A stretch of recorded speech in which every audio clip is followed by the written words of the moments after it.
All right, we've been talking about this for a few weeks now because this has been the story for a few weeks now, at least a few weeks now, more than a few weeks. In fact, Joe Biden leading Donald Trump in the national horse race polls for the presidential race. What you're looking at here, this is the average of all the polls that are out there right now. We had an NBC one that came out a little while ago, Fox, Quinnipiac, ABC, Washington Post. If you average them all together right now, this is what you get. Joe Biden with a lead of nearly 9 points over Donald Trump. Now, a lot can change in politics and elections. We know that. This is not to say this is going to happen on Election Day. But if this remains steady, if Joe Biden is able to continue leading by this margin over Trump, it could scramble the electoral map a little bit. And I want to take you through some of the state polling we're getting, because when you get one candidate with a big lead nationally, you start to see it in the states, too. Let me take you through some we've gotten in the last day or two here. This is Pennsylvania. Remember, in 2016, Donald Trump won Pennsylvania, first Republican to do that since Bush Sr. back in '88. He won it narrowly.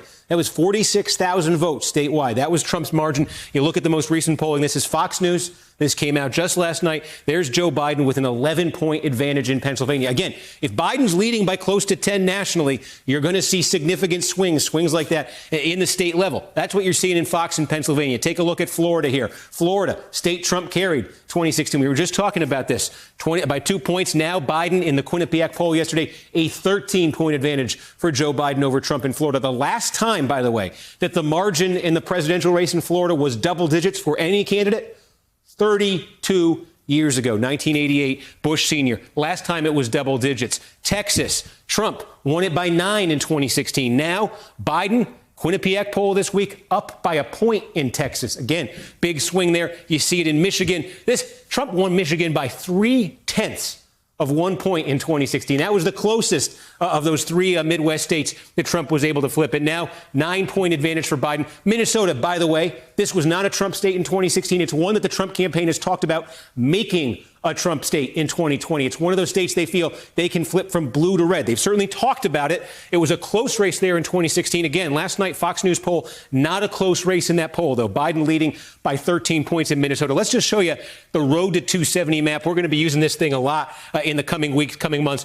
This is, of course, what the map looked like in 2016. And you can just see the easiest path for the Democrats here, the most direct path, is to win back those three Midwest states they had won for decades and that Trump took in 2016. You just saw the polling there. Pennsylvania, if Biden was able to get Pennsylvania, if he was able to get Michigan, we don't have a new Wisconsin poll, but we've seen Wisconsin polls with Biden ahead. You pick up those three states if you're Joe Biden, that's it. Unless Trump flips something like Minnesota, where right now the polling has him behind, those three would get Biden there. But by the way, let's say, he didn't hit on Wisconsin. Let's keep that in the red category. He won those others. Then he would need one other state. We just showed you. He's been leading in the Florida polls. What if he got Florida? Now he's well over 2. So there's a lot of possibilities with it. A big lead nationally. There are endless possibilities almost for Joe Biden. So obviously for Donald Trump, we've been talking about this polling. He's got to tighten that race nationally. It sounds simple, but he's got to get this down to 5 points or less. Then we can start talking about, electoral map. Could Trump hang on here? That really comes into play when you got 5, 4, 3, 2 points in the national race. At 9 points, you start talking about a lot of possibilities there for Joe Biden to flip in the Electoral College. So again, just a little more than 100 days out right now. Let's see if this holds. Let's see if this changes. But right now, big Biden lead. That's the story. Hello, YouTubers. If you're watching this, it means you've checked out our channel, so thank you. Now do me a favor. Subscribe by clicking on that button down there. Click on any of the videos to watch the latest interviews and highlights from MTP Daily and MSNBC. You can get more Meet the Press content every morning in the First Read newsletter. If you're tired of content that you don't know anything about where it came from, you don't have to have that problem with us.